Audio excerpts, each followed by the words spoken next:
Welcome to my channel, Iqbal TV Virtual. Please like and subscribe. Don't forget to comment and share. Assalamualaikum warahmatullahi wabarakatuh. Selamat bulan Ramadan bagi yang menjalankan ibadah puasa, dan semalam semangat untuk kita semua, khususnya mahasiswi farmasi di Fakultas Kedokteran Universitas Lampung. Baik, kembali lagi ke channel YouTube saya, Iqbal TV Virtual. Kali ini kita akan membahas sedikit tentang pengantar kosmetik ya. Ini adalah akan memberikan gambaran bagaimana kosmetik di dalam dunia internasional dan nasional, maksudnya dalam negeri domestik di Indonesia secara umum. Dan untuk lebih jauhnya lagi tentunya dibagi menjadi sub-sub bahan pelajaran atau bahan kuliah yang ada di mata kuliah ini, kosmetik. Selamat menyaksikan dan semudah-mudahan menyenangkan.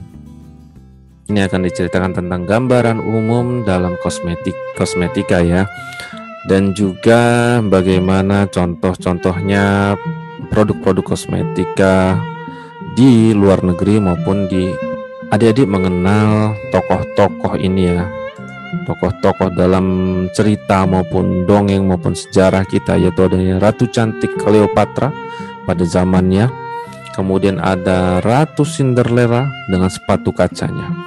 Apakah mereka menggunakan kosmetika? Nah, untuk mempercantik diri? Ya, nanti dicari ya, apakah mereka di zaman dahulu memakai kosmetika? Karena memang ini adalah di film ya, dia memakai seperti perias wajah, bedaknya itu bagus sekali kalau di sini. Nah, tentunya perkembangan ilmu kosmetika ini sudah ada dari zaman dulu ya. Zaman dulu menuju perbaikan sampai maju ke zaman sekarang dan difilmkan seperti itu. Dan kosmetika menjadi simbolis tertentu ya, terkadang untuk kaum Hawa, kaum wanita. Tapi kenyataannya sekarang tidak ya. Kosmetika erat juga dengan kaum Adam ya, kaum laki-laki. Di sini beberapa artis bahkan menjadi panutan di Indonesia yang juga bisa menjadi brand ambassador dari produk-produk kosmetika yang ada. Contohnya Ariel Noah, Iqbal Ramadan, kemudian ada artis JKT48 Melody, kemudian ada Celine ya. Nah, ini adalah artis-artis yang terkadang erat kaitannya dengan produk-produk kosmetik, di mana mereka menjadi panutan kaum muda di Indonesia. Nah, kenapa pentingnya artis menjadi brand ambassador? Tentunya supaya mudah dalam pemasarannya. Ya, contohnya kita melihat di sini ada Joe Taslim ya, seorang artis Indonesia, tetapi dia pemain aksi ya, dalam film Mortal Kombat yang sekarang lagi booming ya. Dia ternyata adalah brand ambassador dari Garnier. Ternyata kaum Adam pun menjadi brand ambassador ya, karena sudah ada segmen pasarnya untuk laki-laki. Garnier for Men ya, begitu. Kemudian ada Garnier for Women juga nih, di sini ada Chelsea Islan. Kemudian ada Prilly juga untuk produk kosmetik You. Kemudian ada Amanda Manopo untuk produk kosmetika Mustika Ratu. Ada The Body Shop, dulu pernah menggunakan Jessica Iskandar sebagai brand ambasadornya ya. Kemudian Pons ya, juga terkenal untuk artis Modi Ayunda, dan tentunya tak lupa yaitu yang sangat terkenal juga di Indonesia itu produk Wardah, menggunakan brand ambasador artis-artis Indonesia seperti Zaskia Sungkar, Dewi Sandra, dan macam-macam ya, saking terkenalnya. Jadi tentunya dalam memasarkan kosmetika membutuhkan panutan-panutan ya. Ini banyak digunakan artis. Mudah-mudahan nih angkatan ini ya ada yang bisa menjadi brand ambassador dari salah satu produk-produk kosmetika di Indonesia, bahkan dunia ya, mudah-mudahan ya, karena ada yang suka dalam kosmetik, dalam bahkan sudah membuatnya ya, seperti itu ya. Nah, jadi yang hobi ya nanti yang hobi dalam sosial media juga bisa menjadi seperti Tasya Farasya, menjadi selebgram yang memasarkan dia produk-produk kecantikan, tentunya dapat menghasilkan duit ya. Dan ini juga bisa dilakukan oleh adik-adik yang sudah saya banyak lihat juga di sosial medianya. Ada beberapa ya, terutama beruntunglah yang wanita ya, karena mudah sekali untuk menceritakannya. Sehingga perlulah kita belajar kosmetik ya. Nggak mungkin dunia sekarang itu kita lepas dari kosmetik ya. Mau keluar aja kita cuci muka dulu pakai sabun pembersih. Nah itu kosmetik seperti itu. Lalu kita harus tahu nih perbedaan antara kosmetik, apa itu kosmetik, obat, dan medicated kosmetik. Nah ini saya pindahkan dulu nih ya, wajah saya ini menghalangi ya, nah ini dia.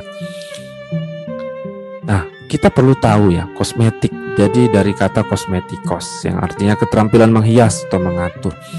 Jadi kosmetik itu apa menurut Permenkes RI nomor sekian, yaitu intinya dia adalah sediaan yang siap digunakan pada bagian luar badan ya. Pada bagian luar badan, di situ tertulis epidermis, rambut, kuku, bibir, organ kelamin bagian luar ya. Bagian luar, jadi bukan bagian dalam. Kemudian gigi, rongga mulut. Untuk apa? Untuk membersihkan, menambah daya tarik, mengubah penampakan ya. Bukan mencari penampakan goib ya, tapi untuk mengubah penampakan, kemudian melindungi supaya tetap dalam keadaan baik, memperbaiki bau badan, tetapi tidak untuk mengobati atau menyembuhkan suatu penyakit. Ya, jadi kosmetik itu bukan obat. Lalu obat itu apa? Obat adalah bahan untuk apa? Diagnosa, pengobatan, pencegahan penyakit, atau dapat mempengaruhi struktur dan faal tubuh, fungsi fisiologis tubuh. Yang tentunya adik-adik sudah banyak belajar di farmakoterapi atau farmakologi, itu obat ya. Kemudian ada medicated kosmetik atau yang kita singkat namanya cosmedics, yaitu gabungan dari kosmetik dan obat yang sifatnya apa? Mempengaruhi faal kulit secara positif ya, tapi dia bukan obat. Contohnya apa dari kosmetik? Tuh ada beberapa, yaitu golongan kosmetik untuk pembersih kulit, apa? Sabun, cleansing cream, susu pembersih. Kemudian ada kosmetik untuk melembabkan kulit, ada moisturizer cream, krim malam ya, sering digunakan untuk wanita-wanita terkadang ya. Kemudian kosmetik pelindung kulit, ada sunscreen ya. Ya, ini juga sering digunakan apalagi sekarang dunia ini makin panas ya, menuju kiamat. Kemudian kosmetik untuk eksfoliasi, untuk pengelupasan kulit, subcream gitu ya. Di sini banyak juga digunakannya. Ya, ada yang mengandung AHA, alpha hidroksi asid, ada yang mengandung BHA, butil hidroksi asid, ada yang mengandung PHA, polihidroksi asid. Nah, itu nanti yang akan banyak ya contohnya, tentunya adik-adik bisa mencari sendiri ya. Baik. Kemudian siapa saja sih yang terlibat ya dalam kosmetika ini? Memang banyak penemu-penemu kosmetika di dunia terkenal itu adalah farmasis, apoteker ya. Di Amerika, di Inggris ya, di Indonesia ya, bahkan pemilik Wardah ya, dan pendirinya adalah seorang apoteker ya. Di luar negeri juga gitu banyak. Jadi kita punya peran penting di sini kosmetik. Tapi bukan hanya apoteker saja yang terlibat dalam kosmetik ini, itu bisa contohnya penata rambut dan kecantikan, tentunya berkaitan erat dengan kosmetik ya. Tanpa mereka, kalau nggak ada penata rambut ya kacau juga nanti buat film, buat pesta ya. Kemudian ada ahli kimia organik, ini juga untuk menemukan senyawa-senyawa bagaimana yang bisa lebih terdepan untuk mempengaruhi apa, misalnya kulit lebih halus. Nah ini penemuan-penemuan organik biasanya lebih murni lagi, digabungkan dengan produk alam misalnya, sehingga terhubung dengan ahli biologi dan fisiologi ya. Ini biasanya ada juga dari kedokteran, ahli biologi dan fisiologi, atau dari farmasi dan MIPA ya dalam hal ini. Kemudian ada ahli mikrobiologi. Ahli mikrobiologi bisa juga dari farmasi, MIPA ataupun kedokteran, atau dari mana lagi sekarang sudah lintas ya, banyak mikrobiologi dari pertanian juga bisa, dari kedokteran hewan juga bisa. Kemudian ahli kimia fisika. Nah, ini kimia fisika lebih ke arah farmasi fisik, sehingga di sini farmasis banyak yang lebih terlihat terlibatnya ya. yaitu bagaimana dia belajar tentang kestabilan dan lain-lainnya, banyak dipelajari kita di farmasi fisik. Kemudian juga terlibat ada dokter. Dia dokter juga sebagai untuk melakukan tindakan-tindakannya dia. Nah, ini juga berperan penting. Ada dokter spesialis kecantikan, ada dokter spesialis kulit dan kecantikan ya. Nah, itu tentunya kita sudah tahu. Dan juga yang terakhir kita adalah sebagai apoteker ya. Nah, apoteker baik di industri, kemudian di PBF ya, maupun di end user seperti di apotek atau di mana klinik-klinik kecantikan. Nah, ini perannya sangat tinggi sekali untuk mengontrol dan memberikan informasi serta meracik dari sediaan kosmetik ya. Kalau yang sudah terpabrikasi tentunya sudah terhubung dengan apoteker di industri. Nah, apoteker juga terlibat. Misalnya di sini tentunya ada BPOM ya, itu mulai lembaga bukan suatu profesi. Sehingga kosmetik ini adalah sentuhan dari banyak pihak. Dan ahli ekonomi juga penting. Kalau nggak ada ahli ekonomi, bagaimana kosmetik itu mau booming ya untuk dipasarkan. Nah, ini adalah gambaran dari pertumbuhan tahunan dari global cosmetic market dari 2004 sampai 2019. Pertumbuhan global cosmetic market itu naik turun ya. Sempat pada tahun 2009 turun drastis, itu hanya 1%. Kemudian naik lagi sampai tahun 2019 lumayan tinggi ya. Bagaimana dengan tahun 2020? Nah, ini karena laporannya sampai tahun 2019 ya, yang ditulis oleh Tukba Sabanoklu, nanti ada ya selanjutnya. Jadi pertumbuhan global cosmetic market ya lumayan menjanjikan. Artinya pasar kosmetik sangat menjanjikan. Kemudian ini ada pertumbuhan worldwide cosmetic market selama 10 tahun ya. Ini tahun 2009, 2010 sampai 2018. Nah, di sini dari tahun 2009 mengalami peningkatan pertumbuhannya. Sempat mengalami sedikit penurunan kemudian meningkat lagi ya. Nah, ternyata di tahun menuju 2020, nah di sini dia mengalami penurunan, decrease ya pertumbuhannya. Ada apa? Tentunya banyak ya faktor ya. Banyak faktor ya. Ketika menuju tahun-tahun ini itu banyak kondisi ekonomi global menurun, adanya dampak dari pandemi COVID-19 juga, kemudian adanya dampak dari kejenuhan pasar sehingga mempengaruhi permintaan dari kosmetik ya, sehingga ini menjadi perhatian dari seluruh dunia. Kemudian jika kita melihat konsumsi ya, consumption value of cosmetic dan personal care di Eropa, ini banyak negara-negara maju ya, tahun 2019 by country ya. Ini dalam million euros. Ini saya pindahin saja di sini ya saya. Jadi dalam million euros. Di mana di sini ternyata di Eropa tuh negara Jerman dan Prancis yang menduduki paling tinggi dari consumption value of cosmetic. Ya, United Kingdom ya, termasuk Inggris di sini. Jadi kalau mau di-rank 5 besar sampai Italia, Spain ya. Dan terus menerus sampai kecil ya. Tentunya ini berkaitan juga dengan jumlah penduduk yang ada, fashion, teknologi ya. Kita lihat ternyata di negeri fashionnya Prancis masih nomor 2 ya, kalah dengan Jerman. Karena Jerman negeri teknologi juga ya, sangat tinggi ya. Dampaknya dalam consumption value of cosmetic dan personal care. Ini adalah laporan dari salah satu peneliti ya di internasional. Dan ini menjadi gambaran bahwa perkembangan di Eropa juga luar biasa kayak gitu. Di dunia bagaimana? Nah, ini adalah belahan bumi barat kayak gitu ya.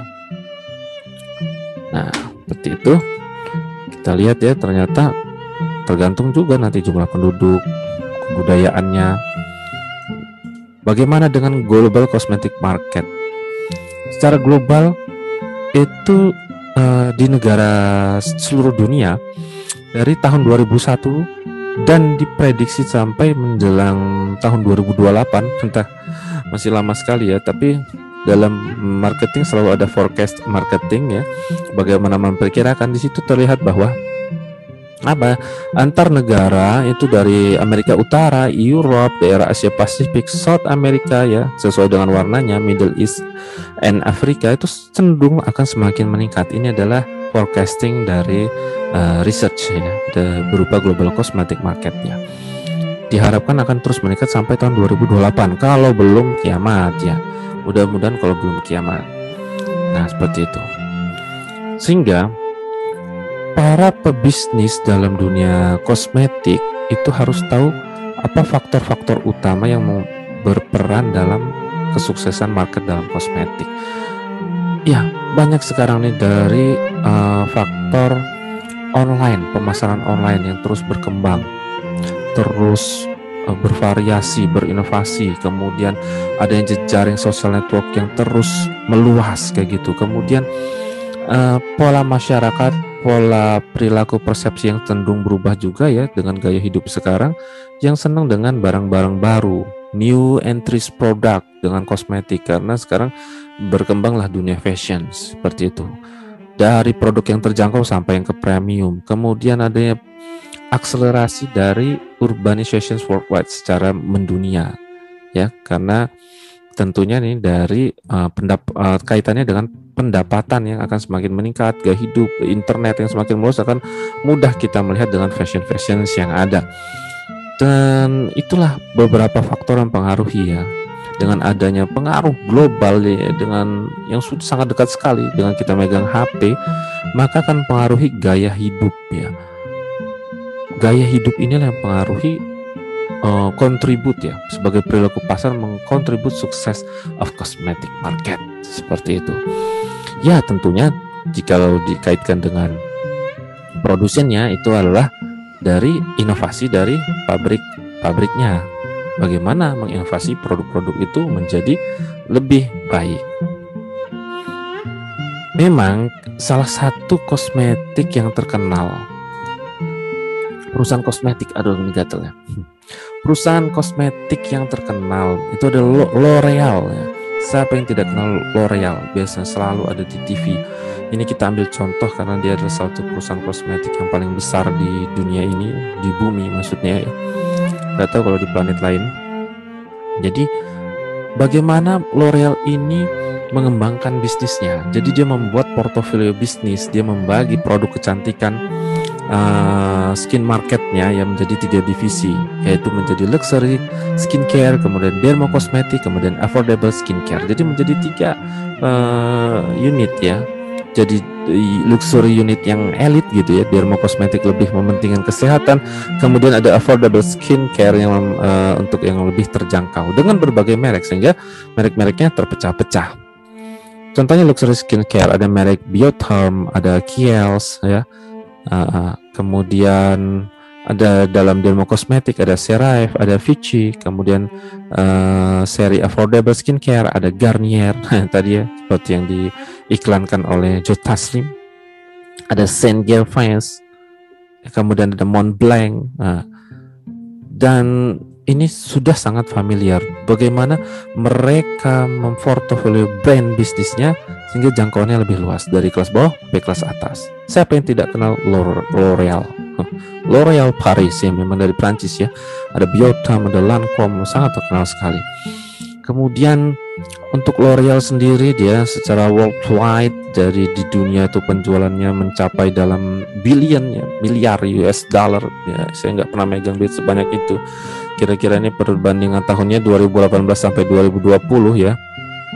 Jadi pemain-pemain besar di dunia itu adalah L'Oreal, Unilever, Estée Lauder, Procter & Gamble itu P&G, kemudian Coty, Shiseido. Jadi banyak negara yang berperan adalah negara mana? Prancis, Inggris, Belanda, Amerika, Jepang ya. Jadi kayak L'Oreal dari Prancis, Unilever dari Belanda dan Inggris, Estée Lauder dari Amerika, P&G dari Amerika, Shiseido dari Jepang, Coty dari Amerika kalau nggak salah. Nah seperti itu. Jadi negara-negara maju inilah yang akan banyak bermain dan salesnya sangat tinggi di dunia, baik pada tahun 2018 maupun tahun 2020. Bagaimana dengan Indonesia ya nanti? Kemudian mereka membreakdown lah. Jadi L'Oreal membreakdown market caranya ya membreakdown market di beberapa zona geografinya. Misalnya ini adalah sebelah kiri ya, ada tahun 2018, sebelah kanan 2020. Jadi yang tahun 2018 dia dalam strategi pemasarannya untuk North America dia membagi 25% nih. Kemudian Western Europe 18%. Tapi yang paling kita lihat ya adalah yang paling tinggi yaitu North America, Asia Pasifik ya. Nah, ini adalah pasar-pasar yang tinggi ya, pangsa pasarnya tinggi. Bagaimana dengan breakdown dari market dari produk kategori ya? By produk kategori ternyata skincare yang paling tinggi. Skincare, kemudian diikuti dengan hair care, perawatan rambut ya, make up ya, biar putih nih, biar Pak Iqbal putih gimana misalnya kan, dia bisa dibantu. Kemudian ada fragrance ya, kemudian ada hygiene products. Nah ini lebih rendah dibandingkan skincare. Jadi skincare menjadi perhatian yang sangat tinggi, baik itu tahun 2018 maupun 2020. Pangsa pasarnya ternyata semakin luas tuh. Tahun 2020 Asia Pasifik kosmetik di breakdown menjadi 43% ya. Jadi kita termasuk Asia Pasifik ya.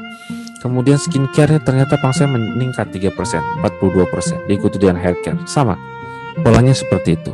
Jadi tidak akan jauh-jauh lah 2021, 2022 kira-kira seperti itu. Ya.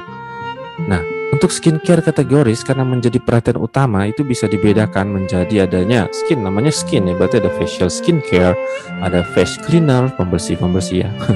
Saya juga pakai ini misalnya kan, Garnier face cleanser. Kemudian body care. Nah, misalnya saya juga pernah pakai The Body Shop. Nah, ini kan adik-adik tentunya lebih paham gitu kan. Body care, ada sun protection. Ini banyak yang sering kita pakai dan ada di klinik kecantikan, apotek, toko obat, dan ini luas sekali pemasarannya. Seperti itu. Kemudian bagaimana pertumbuhan skincare market compare to the overall beauty market grow. Jadi jika dibandingkan memang skincare-nya menjadi perhatian pada tahun 2015 dia pertumbuhan skincare dibandingkan secara keseluruhan beauty market dia tidak terlalu beda jauh ya, hanya sedikit 5%, yaitu 4,3%. Menuju tahun 2018 ternyata semakin beda, kelihatan signifikan perbedaannya, yaitu sekitar 4 ya, sekitar 4% atau itu menjadi 9% tuh tahun 2018. Nah, bagaimana dengan perkembangannya sampai dengan 2020 tuh ya, sebelah kanan, yaitu ya, skincare market yang tebel. Nah, itu ya, global beauty market dia yang agak buram, makin nggak kelihatan. Ternyata prediksinya adalah pertumbuhannya menurun menuju tahun 2020 seperti itu ya. Kenapa ya tadi itu? Karena faktor-faktor yang di sana tadi yang dijelaskan di awal. Tapi tentunya para pemasarnya tidak akan pernah menyerah ya. Namanya dunia ini selalu dinamis seperti itu. Penurunan yang terjadi ya bisa nanti diatasi dengan menciptakan demand. Nah, secara keseluruhan skincare market secara geographic zone ya, seperti kita ketahui di situ terlihat data bahwa di Asia Pasifik menduduki persen yang besar sekali ya, 55%. Ya, diikuti dengan North America, Latin American zones ya. Nah, ini adalah pasar-pasar yang dinamis dalam skincare market. Nah, ini kan bisa juga diketahui kenapa tuh skincare banyak di sana gitu. Apakah daerahnya panas atau gimana sehingga membutuhkan perlindungan. Nah, itu kan apalagi sekarang atmosfer yang semakin tipis ya, udara terasa sekali panas. Di Asia Pasifik features the highest demand for skincare ya, terutama untuk luxury products-nya. Kenapa? Karena pendapatannya semakin tinggi tadi kan. Nah, kemudian di North America juga penting ya pasarnya untuk skincare, terutama di United States. Nah, ini pertumbuhan skincare-nya sangat tinggi, apalagi di sana orang-orang yang sudah pendapatnya tinggi juga untuk luxury, dermokosmetik dan consumer product market yang lainnya. Seperti itu. Sehingga para pemasar mendeklarasikan lah ya, jadi sehingga muncul adanya kosmetik, sehingga ada industri kecantikan secara internasional ya, bahwa The beauty market itu meliputi banyak kategori produk, ya, meliputi apa? Meliputi face, body, hair, or teeth. Ya. Nah, apa kategori-kategori produknya? Yaitu ada kosmetik berupa apa? Make up, skin creams, baby products, ada hygiene and toilet products, itu ada sabun, shower gel, deodoran, toothpaste, etc. ya. Kemudian ada hair product dan ada perfume. Nah, ini adalah state of the beauty industry in the UK and the internationally pada tahun 2020 ya. Bahwa bisnis dalam kecantikan itu meliputi empat aspek ini. Lalu bagaimana overview kosmetik sektor di Indonesia? Karena kita tinggal di Indonesia sehingga kita perlu tahu. Jadi industri kosmetik dan kecantikan bagaimana? Dan tentunya ini semakin berkembang. The cosmetic and personal market itu diharapkan diprediksi semakin meningkat. Secara di Indonesia ini lumayan ya, mencapai pasarnya 5.000, sekitar gitulah, semirip 77,3 triliun. Itu banyak ya duitnya. Pangsa pasarnya seperti itu. Kemudian tahun 2018 segmen paling besar yaitu skincare, lagi-lagi skincare di Indonesia. Ya, tak terlepas dari kondisi kita ya. Tapi hampir di dunia juga skincare ya. Kita masuk di Asia Pasifik. Di tahun 2017 sales kosmetik and toiletries Indonesia mencapai 19 triliun, cukup besar juga. Nah, ini tentunya dari tahun per tahun pendapatan per kapita Indonesia makin tinggi ya, konsumsi semakin tinggi, semakin terpengaruh dengan pola hidup sekarang juga ya, hingga konsumsi dari kosmetik semakin besar. Dan Indonesia, nih ya, a number of global cosmetic manufacturers have successfully entered the Indonesia market. Jadi industri kosmetik internasional ini sudah masuk, kita bisa rasakan ya dari tadi, masuk semua. L'Oreal masuk grup-grupnya, Shiseido masuk grup-grupnya. Nah, Indonesia has more than 33.000 kosmetik produk ya. Sudah banyak produk kosmetik yang ada di Indonesia yang terregister di BPOM RI atau dikenal dengan Indonesia National Agency of Drug and Food Control. Nah, dikontrol kosmetik oleh BPOM. Karena banyak sekali memang kosmetik yang ilegal kadang ya. Nah, tahun 2021 diperkirakan sektor kosmetik akan semakin meningkat dengan penjualan online ya. Sekarang beli kosmetik aja tinggal klik ya, online. Kemudian dunia internasional, pemain-pemain kosmetik besar tuh tertarik masuk pasar Indonesia. L'Oreal itu di tahun 2012 tuh sudah membuka sendiri, masuk mendirikan pabrik ya. Nah, kemudian diikuti juga Unilever kayak gitu. Karena melihat jumlah penduduk di Indonesia ini juga banyak ya, sehingga pangsa pasarnya juga menjanjikan. Kemudian bagaimana rising demand for beauty and personal care product? Indonesia's cosmetic sector performed favorably in the entire 2017 tuh. Mulai di tahun 2017 meningkat, terutama untuk penggunaan untuk kaum wanita. Jadi trennya sudah mulai dari tahun 2017 kita 2021. Nah, ini lagi dihitung-hitung ya, kan tadi kan diprediksi meningkat gitu kan. Nah, produk-produk yang bermain itu dari hair care products, skin care products, and make up. Nah, ini yang di Indonesia.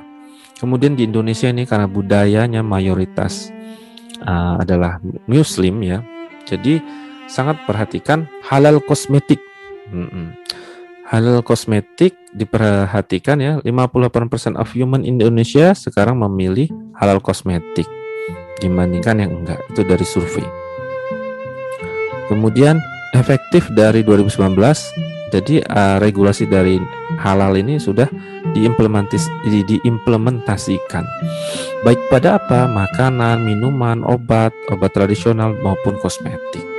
Karena ya itu tadi ya, terhadap budaya, agamanya juga ya. Nah, tentunya ada produk-produk kosmetik yang menggunakan label halal ya. Contohnya ya Wardah misalnya, yang paling terkenal. Bagaimana Indonesia cosmetic industry market growth? bisa dilihat ternyata dari 2008 sampai 2017 Indonesia Cosmetic Industry Market Growth semakin meningkat persentasenya.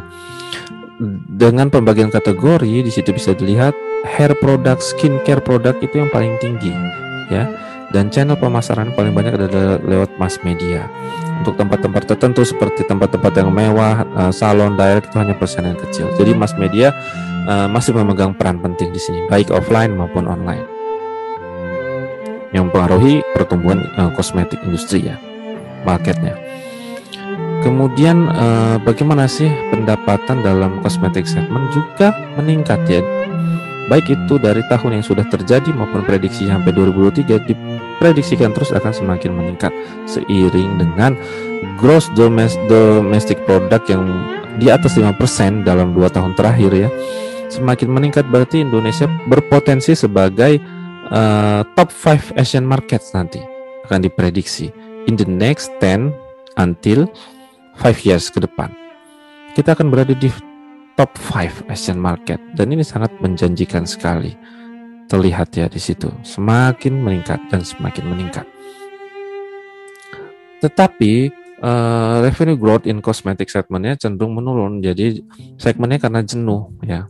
Kalau pendapatannya meningkat tapi revenue growth-nya kosmetik dia cenderung menurun di prediksinya. Ya tadi itu karena kondisi-kondisi ekonomi global ya. Entah karena pandemi dan pasar yang jenuh. Itu mempengaruhi dari pertumbuhan kosmetik ya, segmennya. Lalu dengan revenue dari cosmetic and personal care juga sangat meningkat ya. Dari tahun 2010 ini diproyeksikan in million US dollar sampai dengan 2023 itu baik dengan per kategori semuanya meningkat, terutama di sini skincare ya. Skincare, kemudian yang kuning ini hair care. Nah, dua inilah yang cenderung meningkat di Indonesia. Dan juga ternyata revenue growth in cosmetic and personal care segmennya itu dia kecenderungannya menurun. Nah ini per kategorinya menurun karena segmennya tetap kayak gitu ya. Jadi pertumbuhannya dia menurun seperti itu. Meskipun revenue-nya tinggi, tapi pertumbuhannya nggak terlalu tinggi. Dipengaruhi oleh aspek-aspek global tadi. Nanti kalau ada asteroid nabrak bumi, tinggi lagi nanti segmennya. Nanti ada pembuatan segmen baru dari kosmetik sehingga akan menjadi meningkat. Nah, bagaimana sales channels in percentage dalam cosmetic dan personal care product? Yaitu jika diteliti, ini adalah suatu penelitian dari tahun 2016 sampai 2023 itu banyak dilakukan secara online, tapi masih persenannya antara 9 sampai 17%. Yang paling banyak masih dilakukan secara offline ternyata. Ini dari suatu penelitian statistika 2018 ya. Data statistik. Hingga di sini pemasaran kosmetik offline masih menjadi pilihan karena dengan offline apa? Bisa langsung mencoba, merasakan sehingga kita consumer akan memilih produk itu. Berarti itu yang terjadi di Indonesia ya, sales in percentage ya. Kemudian untuk di Indonesia, bagaimana sih kita perlu tahu consumer profile-nya? Ya, jadi sebuah riset yang dilakukan oleh L'Oreal ya, 70% wanita Indonesia. Nah ini nggak tahu kan yang dianuin wanita ya, padahal saya juga pakai kosmetik. 70% wanita Indonesia lebih memilih beauty products yang terbuat dari natural ingredient. Senang yang alami, kita tuh senang yang alami, cantik yang alami gitu ya. Biasanya orang-orang Asia itu sukanya kayak gitu. 75%, besar sekali. Dan itu nilainya lebih tinggi dibandingkan nilai global. Dibandingin global cuma 60%. Jadi kita di atas global. Cantik alami. Nah, kenapa? Ada istilah I enjoy taking care of myself. Sangat peduli pada perawatan dirinya. Wanita Indonesia itu top seperti itu. Bagaimana pria di Indonesia? Nah ini nggak disurvei, jadi saya nggak tahu juga ya. Itu bisa dicari. Karena tampilannya harus diperhatikan sehingga untuk meminimalkan efek-efek samping juga tentunya seperti itu. Jadi kalau dideskripsikan profilnya karena pendapatan yang makin meningkat, kemudian populasi yang besar, sehingga Indonesia akan diprediksi menjadi top 10 ya, market Asian kosmetik, tapi tidak menutup tadi top 5 top 5 dari Asian market. Nah, sehingga dengan adanya gitu, kecenderungan wanita-wanita Indonesia ini cenderung senang ada yang beli produk luar maupun produk lokal ya. Biasanya kalau konsumer yang kelasnya tinggi itu di kota-kota besar. Contohnya Surabaya, situ Bandung, Medan, Semarang, Palembang, Batam, Jakarta ya tentunya. Tapi sekarang juga Lampung ya, masuk juga, cuman nggak ada di situ. Tapi lebih ke kota-kota besar. Jadi bagi untuk yang wanita kelas atas itu lebih mementingkan kualitas, tren, brand names gitu ya. Apakah Anda wanita kelas atas atau pria kelas atas? Nah, tentunya lebih perhatikan brand. Oh, saya memakai Body Shop misalnya gitu. Oh, saya Garnier aja lah kayak gitu kan. Nanti ada masuk Garnier berarti affordable ya, masih yang terjangkau berarti itu. Jika itu mempengaruhi ya, kelas juga mempengaruhi pilihan. Nah, karena terkadang kita tuh lebih memilih produk-produk merek luar. Nah, sehingga produk-produk dalam negeri itu cara masarinya adalah membuat merek seperti luar negeri. Contohnya ada merek lipstick gitu, ada rollover reaction, padahal merek Indonesia kayak gitu. Itu adalah untuk mengecoh ya, dibuat dalam English name-nya karena menyangkut reputasi, image-nya. Nah, menyangkut image sehingga akan memilih. Dan konsumen di Indonesia itu cenderung lebih suka, apalagi kalau ada promosi-promosi, milihnya pada holiday season, Lebaran, Natal, atau peristiwa-peristiwa besar di Indonesia itu, di mall-mall kayak gitu dengan berbagai diskonnya nih kan, spesial for Lebaran, diskon 50%, pasti diserbu di Indonesia. Masuk saya juga nyerbu gitu ya. Apalagi kalau ada di marketplace, misalnya ada di Shopee gitu kan, murah, serbu aja. Nah, itulah konsumen di Indonesia. Karena lebih memperhatikan, sadar tentang personal image and fashion dari kita sebelum-sebelumnya. Hingga diperlukanlah make up sehari-hari untuk memperbaiki tampilan itu. Baik itu parfum, kolon, dari hair, dari skincare kayak gitu. A business study shows that skincare products market size and sales for both males and female will continue ya. Jadi market size dari males and females terus akan meningkat ya, seiring dengan kesadaran pentingnya dari skincare treatment ya. Bahkan sekarang ini banyak sekali di Lampung ya, bukan hanya di Lampung. Kita lihat karena kita di Lampung, banyak sekali klinik kecantikan ya. Ada masuk Bening Clinics yang terkenal, ada masuk, waduh banyak sekali dengan perawatan-perawatan yang super mahal sekarang.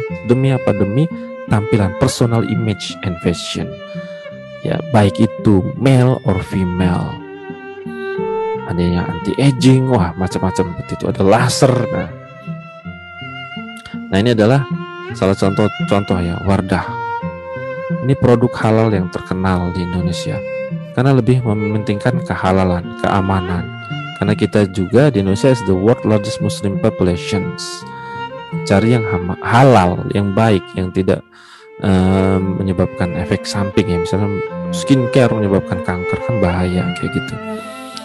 Nah, ini adalah karakter-karakter dari profil konsumen di Indonesia. As in other Asian countries, having flawless, jadi merasa sempurna, kulitnya cerah, itu menjadi penting, faktor penting ya. Cerah, tercerah, putih ya. Itu juga pengen putih, tidak putih-putih. Both in women and men gitu. Hingga TV akan berlomba-lomba tadi mempromosikan produknya dengan brand ambassadornya dengan image flawless and bright skin seperti itu. Nah, bagaimana Indonesian import value? Di tahun 2015 di Indonesia itu sudah ada 60% dari total domestic market ya. Totalnya kita ada Indonesian import ya. Pada tahun 2015 malah sempat turun. Kemudian tahun 2017 semakin meningkat produk-produk import kita. Nah, ini tentunya karena adanya perdagangan semakin bebas kayak gitu ya, dan sudah dilihat oleh pangsa pasar pemain industri dari luar negeri, sehingga impor kita juga lumayan tinggi ya. Ini in million US dollar total of imported cosmetic product. Nah, total domestic product sudah mencapai sekitar 15 triliun, dan ini sangat menjanjikan sekali dari data yang ada. Bagaimana Indonesia ekspor?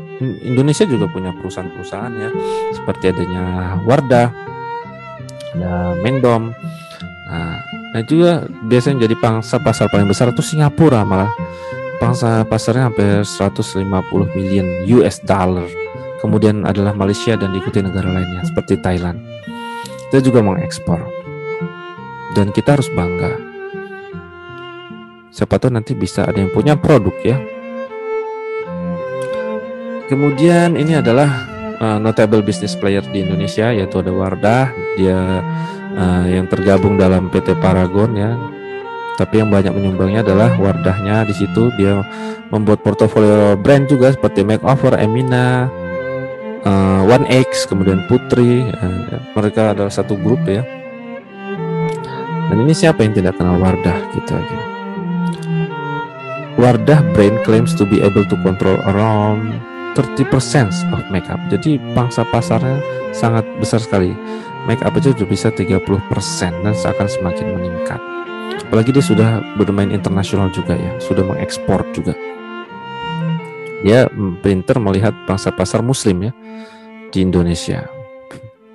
Kemudian ada Sari Ayu Marta Tilaar yang mengutamakan bahan-bahan alam. Ini ada juga, ini udah terkenal dari tahun 83 nih, saya belum lahir. Nah ini mengutamakan bahan-bahan alam. Dia ada yang menggunakan hibiscus, yaitu kembang sepatu flower ya. Jadi lebih untuk keamanan. Nah ini juga masih berkembang ya di Indonesia. Kita melihat Sari Ayu dengan inovasi-inovasinya. Kemudian ada Mustika Ratu. Nah pasti juga siapa yang nggak kenal ya. Ini ternyata juga adalah pemain-pemain lama, sudah terkenal dan menjadi sponsor salah satu Miss kita ya. Itu Mustika Ratu Beauty Queen, Miss sponsor di Miss Universe. Ini adalah salah satu contoh pemain besar Mustika Ratu. Kemudian Unilever juga main ya, Unilever Indonesia brand. Ada banyak sekali yang bermain di Indonesia brandnya. Ada Dove, Fair and Lovely, Eskinol. Wah ini ada banyak sekali ya. Clinic Plus, Sunsilk Clear. Siapa yang tidak kenal, ini adalah Unilever ya. Pond's seperti itu. Vaseline. Nah, Unilever ini adalah perusahaan internasional ya, yang ada di mana, Netherlands and London. Dan ini dia pangsa pasarnya besar sekali. Sehingga apakah kita harus mencintai produk Indonesia? Nah, silahkan ya, ini hak memilih. Kemudian tadi ada Mendom ya. Ini ada, nanti siapa tahu magang di Mendom dapat itu ya. Nah, ini juga sudah dari dulu ya.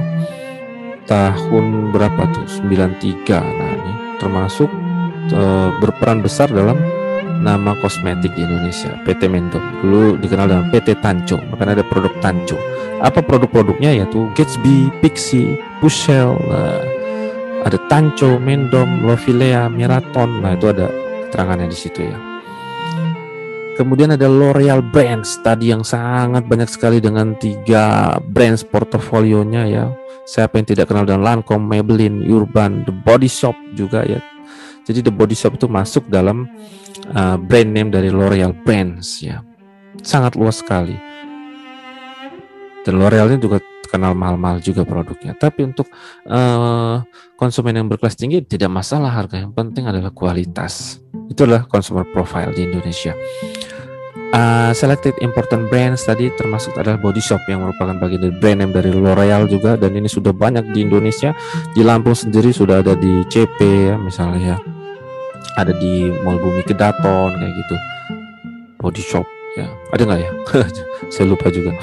Kemudian tentunya Body Shop ini juga banyak inovasi yang dilihat, yaitu tentang alam juga. Ini menjadi daya tarik dengan harga yang kompetitif, tapi dia berkualitas sekali. Memang sangat beda sekali dari berbagai macam kategorinya. Kemudian ada P&G ya, P&G brand. Ada Olay dia di sini banyak, Rejoice, Pantene, Kemudian ada Head and Shoulder, ada SK2 ya, ini juga sempat booming. Ada Gillette, nah Gillette ini untuk silet-siletnya, itu Herbal Essence. Ini adalah produk-produk dari P&G Amerika.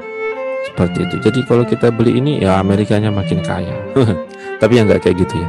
Ini adalah pertarungan global. Kemudian ada Shiseido, ini adalah suatu kosmetika terkenal di Jepang dan sukses juga di Indonesia. Di internasional adalah nomor 15 largest cosmetic company in the world ya. Dengan merek-mereknya ada Joico, Aqua, ada Senka yang lagi populer juga. Ini adalah Shiseido dari Jepang. Jadi udah mulai dari 1872, udah lama sekali ya. Dan ini sudah bermain juga produk-produknya di Alfamart, di Indomaret, ini yang ada di Indonesia. Dan sebagai gambaran terakhir bahwa business opportunity and challenge kosmetik di Indonesia tentunya mempunyai tempat tersendiri dengan populasi di Indonesia yang mencapai hampir 270 juta jiwa pada tahun 2019, sehingga akan sangat menjanjikan sekali. Apakah kita akan menjadi pemainnya ataukah adik-adik akan bisa membuat produk ya, nggak harus punya produk kosmetik, karena nanti ada suatu semacam ada perusahaan intermediate. Ketika Anda mempunyai produk dan Anda punya uang, Anda bisa mempunyai itu. Seperti ada Miss Glow, seperti yang terkenal kayak gitu, Anda bisa membuatnya. Bagaimana Pak? Nah, nanti hubungi saya, gimana yang punya modal nanti bisa diinin. Nah, begitu demikianlah gambaran singkat dari kosmetika. Mudah-mudahan bisa menambah wawasan dan selamat belajar bahwa kuliah ini menarik. Suatu hikmah, cantik itu pilihannya. Ketulusan serta bahagia yang selalu kau upayakan hadir di hatimu bagi diri dan orang lain senantiasa akan memancar hingga wajah. Itulah kecantikan sejati. Wassalamualaikum warahmatullahi wabarakatuh.